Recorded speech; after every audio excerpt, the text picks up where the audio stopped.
इस खास विश्लेषण में आपका स्वागत है। आज हम भारतीय संविधान की बिल्कुल शुरुआती बुनियाद को समझने की कोशिश कर रहे हैं। खासतौर पर इसके पहले 51 अनुच्छेदों पर ध्यान रहेगा। हाँ, बिल्कुल। हमारे पास जो जानकारी है वो इन अहम अनुच्छेदों को आर्टिकल 1 से 51 तक काफी सरल तरीके से एक कहानी की तरह समझाती है। कोशिश यही है कि हम इनकी अहमियत को साफ साफ समझ सकें। जी देखिए, ये सिर्फ कोई कानूनी बातें या धाराएं नहीं हैं। ये वो नींव है जिस पर आप कह सकते हैं भारत के शासन का पूरा ढांचा और हम नागरिकों का जीवन टिका है। जी तो चलिए इसको थोड़ा खोलते हैं, समझते हैं। बिल्कुल।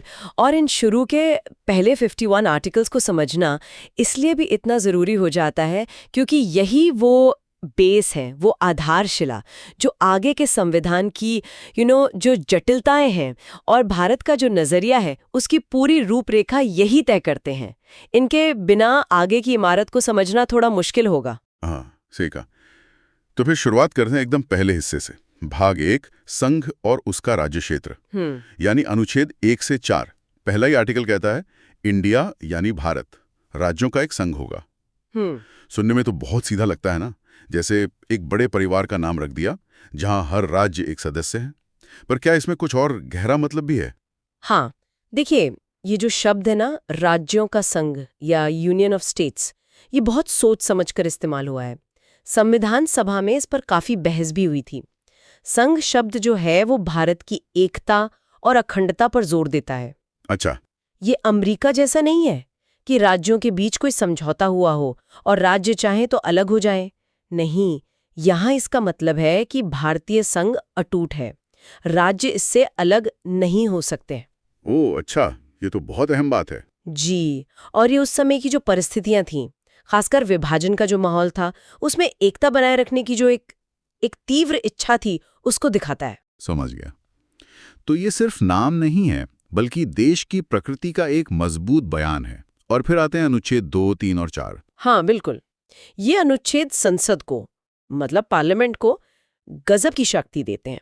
नए राज्यों को संघ में शामिल करने की शक्ति, जैसे बाद में सिक्किम शामिल हुआ। हाँ। या फिर जो मौजूदा राज्य हैं उनके क्षेत्रों को, उनकी सीमाओं को या उनके नामों तक को बदलने की शक्ति। सोचिए, ये कितनी बड़ी शक्ति हैगा।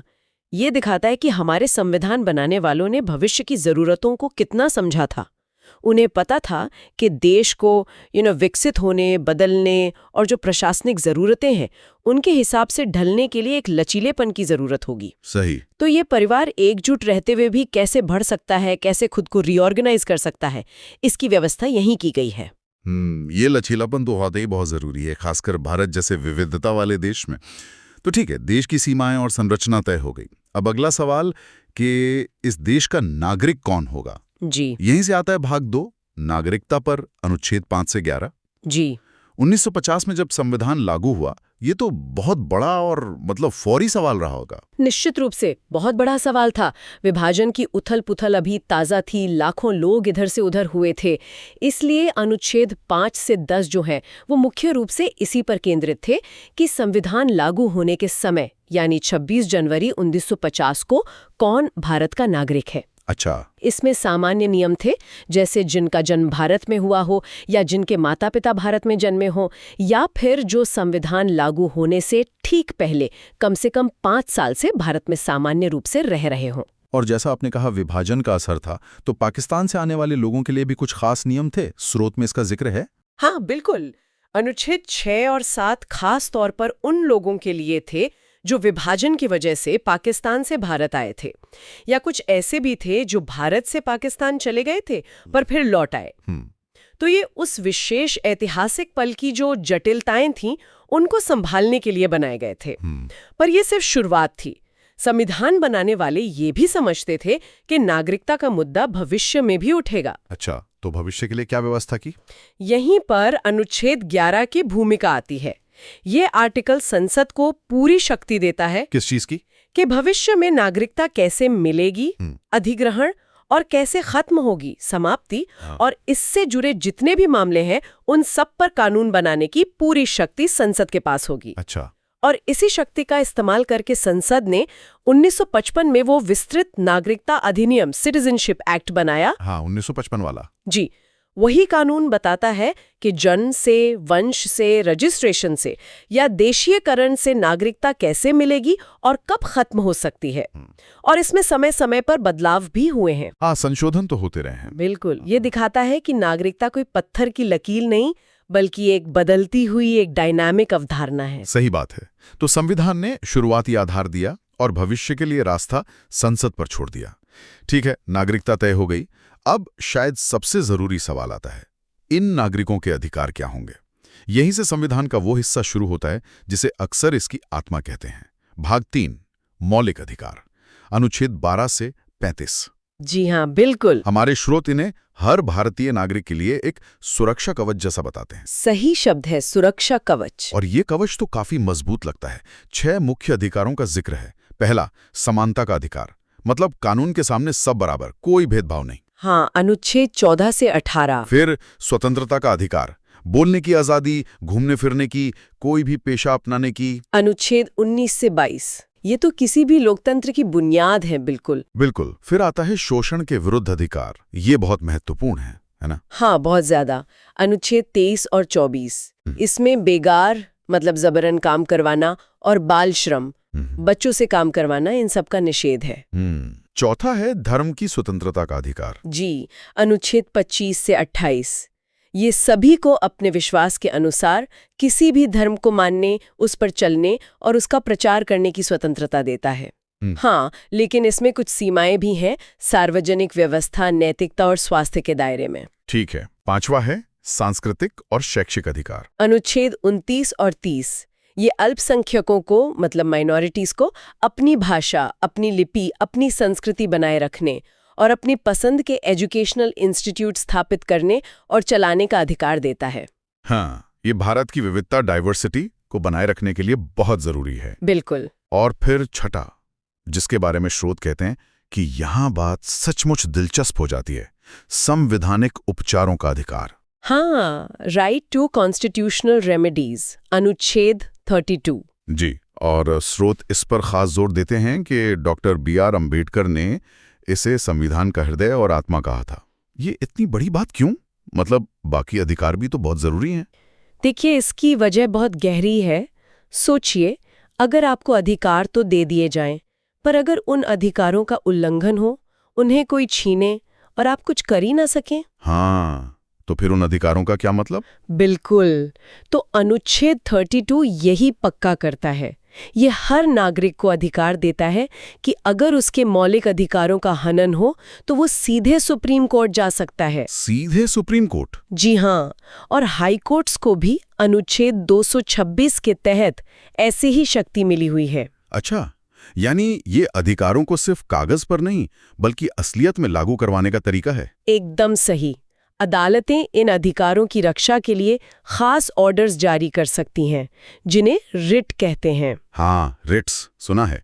Habeas corpus, mandamus. जी, बंदी प्रत्यक्षीकरण, हेबियस कॉर्पस, परमादेश, मैंडेमस, प्रतिषेध, प्रोहिबिशन, उत्प्रेषण, सर्चियोरारी और अधिकार पृच्छा, को वारंटो।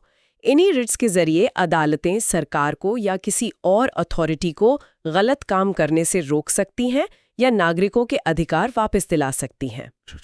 इसीलिए अंबेडकर जी ने इसे हृदय और आत्मा कहा, क्योंकि यही वो जान है, वो लाइफ फोर्स जो बाकी सभी अधिकारों को सार्थक बनाती है। इसके बिना मौलिक अधिकार सिर्फ घोषणाएं रह जाते। समझ गया। एक और बात यहाँ समझनी जरूरी है शायद, वो अनुच्छेद 12 में राज्य यानी स्टेट की परिभाषा। ये अधिकार आखिर किसके खिलाफ मिलते हैं? हाँ, ये बहुत ही जरूरी पॉइंट है। अनुच्छेद 12 राज्य की परिभाषा को बहुत फैला देता है, बहुत व्यापक बनाता है। इसमें सिर्फ केंद्र सरकार और संसद या राज्य सरकारें और विधानमंडल ही नहीं आते। तो और कौन आता है? इसमें भारत के अंदर या भारत सरकार के कंट्रोल में आने वाले सभी लोकल या अन्य अथॉरिटीज भी शामिल हैं, जैसे नगरपालिकाएं, पंचायतें, सरकारी कंपनियां, यहाँ तक कि कुछ मामलों में प्राइवेट बॉडीज भी जो सरकारी काम कर रही हों। अरे वाह! इसका मतलब ये हुआ कि मौलिक अधिकार सिर्फ सरकार के मनमाने कामों से ही नहीं, बल्कि इन सभी संस्थाओं के कामों से भी नागरिक की रक्षा करते हैं। तो ये सुरक्षा कवच वाकई काफी फैला हुआ है। अच्छा, इन गारंटी वाले अधिकारों के बाद संविधान हमें भाग 4 की ओर ले जाता है। राज्य की नीति के निदेशक तत्व, directive principle of state policy, DPSP, अनुच्छेद 36 से 51 तक। जी। स्रोत इन्हें सरकार के लिए निर्देश या गाइडलाइंस बताते हैं। ये मौलिक अधिकारों से अलग कैसे हैं? हाँ, एक बड़ा अंतर तो स्रोत ने बताया ही है। ये मौलिक अधिकारों की तरह सीधे कोर्ट में लागू नहीं करवाए जा सकते, मतलब नॉन जस्टिशिएबल है। हाँ, यही शब्द। तो अगर सरकार इन निर्देशों का पूरी तरह पालन ना करे तो नागरिक कोर्ट जाकर उन्हें लागू नहीं करवा सकता। तो फिर इनका महत्व क्या है? क्या ये सिर्फ अच्छी अच्छी बातों की लिस्ट है? नहीं, इन्हें सिर्फ अच्छी बातें कहकर खारिज नहीं किया जा सकता। देखिए, अनुच्छेद 37 खुद कहता है, वो कहता है कि ये सिद्धांत देश के शासन में मूलभूत हैं। फंडामेंटल। हाँ, और कानून बनाते समय इन सिद्धांतों को लागू करना राज्य का कर्तव्य होगा, ड्यूटी होगी। और यहाँ राज्य का वही मतलब है जो अनुच्छेद 12 में था, यानी व्यापक। इनका उद्देश्य है भारत को एक कल्याणकारी राज्य बनाना। कल्याणकारी राज्य? इसका क्या मतलब है यहाँ? वेलफेयर स्टेट का मतलब है एक ऐसा राज्य जो सिर्फ लॉ एंड ऑर्डर बनाए रखने या बाहरी हमले से बचाने तक ही सीमित न रहे, बल्कि अपने नागरिकों के सामाजिक और आर्थिक कल्याण को एक्टिवली बढ़ावा दे। अच्छा। ये सिद्धांत सरकार को याद दिलाते हैं कि उनका लक्ष्य सिर्फ पॉलिटिकल डेमोक्रेसी नहीं, बल्कि सोशल और इकोनॉमिक डेमोक्रेसी भी स्थापित करना है। ये वो आदर्श है, वो आइडियल्स जिनकी तरफ देश को बढ़ना है। स्रोत में इसके कुछ उदाहरण भी हैं, जैसे सामाजिक, आर्थिक और राजनीतिक न्याय पक्का करना, सभी नागरिकों को रोजी रोटी के पर्याप्त साधन देना, पुरुषों और महिलाओं दोनों के लिए समान काम के लिए समान वेतन, धन और उत्पादन के साधनों का गलत तरीके से जमाव रोकना। और भी बहुत कुछ है इसमें, जैसे ग्राम पंचायतों को संगठित करना, काम की जगह पर न्याय संगत और मानवीय दशाएं सुनिश्चित करना, मजदूरों के लिए सही मजदूरी देना, एक समान नागरिक संहिता, यूनिफॉर्म सिविल कोड लाने की कोशिश करना। हाँ, वो भी है। बच्चों को शुरुआती देखभाल और 6 साल की उम्र तक शिक्षा देना। हालांकि इसे बाद में 86वें संशोधन से अनुच्छेद 28A के तहत 6-14 साल के बच्चों के लिए मौलिक अधिकार बना दिया गया। हाँ, ये तो हुआ है। जी, जिससे DPSP का महत्व और बढ़ गया। फिर कृषि और पशुपालन को आधुनिक बनाना, पर्यावरण की रक्षा और सुधार करना, राष्ट्रीय महत्व के स्मारकों की रक्षा करना, ये लिस्ट काफी लंबी है और ये दिखाती है कि संविधान बनाने वाले किस तरह के समाज का सपना देख रहे थे। इन निदेशक तत्वों और मौलिक अधिकारों के बीच क्या कभी कोई टकराव या संतुलन का मुद्दा भी उठता है? एक तरफ गारंटी वाले अधिकार हैं, दूसरी तरफ सरकार के लिए निर्देश जो कभी-कभी एक दूसरे से टकराते हुए लग सकते हैं। ये बहुत ही अच्छा सवाल है और भारतीय संवैधानिक कानून का एक बहुत दिलचस्प पहलू है ये। शुरुआत में कोर्ट्स का मानना था कि मौलिक अधिकार मतलब फंडामेंटल राइट्स निदेशक तत्वों से ऊपर है। अच्छा। लेकिन धीरे धीरे, खासकर 1970 के दशक के बाद, सुप्रीम कोर्ट ने ये माना है कि दोनों के बीच एक सामंजस्यपूर्ण संतुलन बनाने की जरूरत है।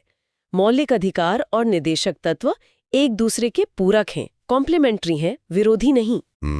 दोनों मिलकर संविधान की अंतरात्मा बनाते हैं।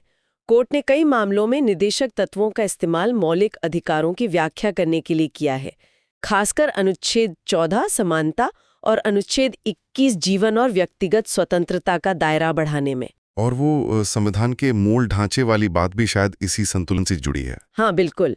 बेसिक स्ट्रक्चर का सिद्धांत भी इसी संतुलन को बनाए रखने में मदद करता है। समझ गया।